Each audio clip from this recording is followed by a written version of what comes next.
महत्वपूर्ण न रिश्ता महत्वपूर्ण, संसार में महत्वपूर्ण भगवान का भजन। रिश्ता भी मरेगा, पैसा भी छूटेगा, दोनों महत्वपूर्ण है क्या? न रिश्ता टिकाऊ है और न पैसा टिकाऊ है। पति पत्नी में विश्वास नहीं रह गया, पवित्र संबंधों में दरार आ रही है, पवित्र संबंधों में विश्वास जा रहा है। तो अगर भगवान का, अध्यात्म का आश्रय नहीं लिया तो कुछ भी हो सकता है, विश्वास करने योग्य कुछ नहीं है। संबंधों की बात पूछी तो आज संबंध, हर संबंध खतरे में है, क्योंकि जब पवित्रता नहीं है तो जहां अध्यात्म नहीं है, जहां भगवान का आश्रय नहीं है, वो बुद्धि कुछ भी कर सकती है।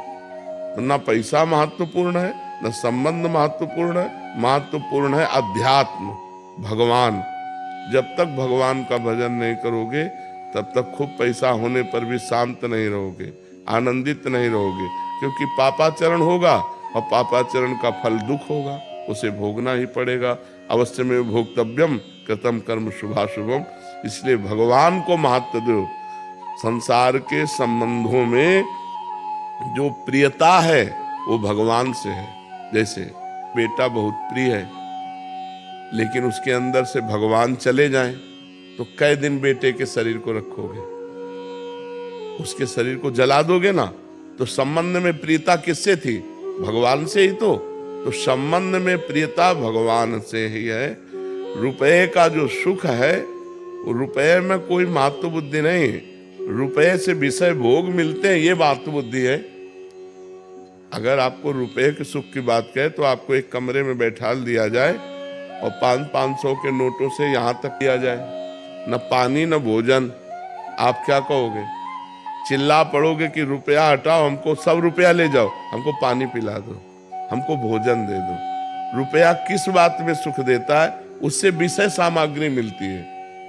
नहीं, विषय सामग्री ना मिले तो अब 2000 का रुपया आपके पास एक अटैची रख दिया जाए, आपको अच्छा लगेगा क्या? कहोगे हटाओ, बेकार है। क्यों? क्योंकि उससे विषय सामग्री मिलेगी नहीं, अब वो चलता नहीं है। रुपए की प्रियता धन की प्रियता है, उससे विषय सामग्री मिलती है। विषय प्रियता है, शरीर सुख मिलता है। शरीर से अपनापन हो जाना, यही अज्ञान है। ये शरीर जो है नष्ट होगा, प्रतिपल नष्ट हो रहा है और एक दिन बिल्कुल नष्ट हो जाएगा। तो हमें चाहिए कि इन शरीर के संबंधों और रुपया में आसक्ति न करके भगवान में आसक्ति करें, तो हमारा परम मंगल हो जाए।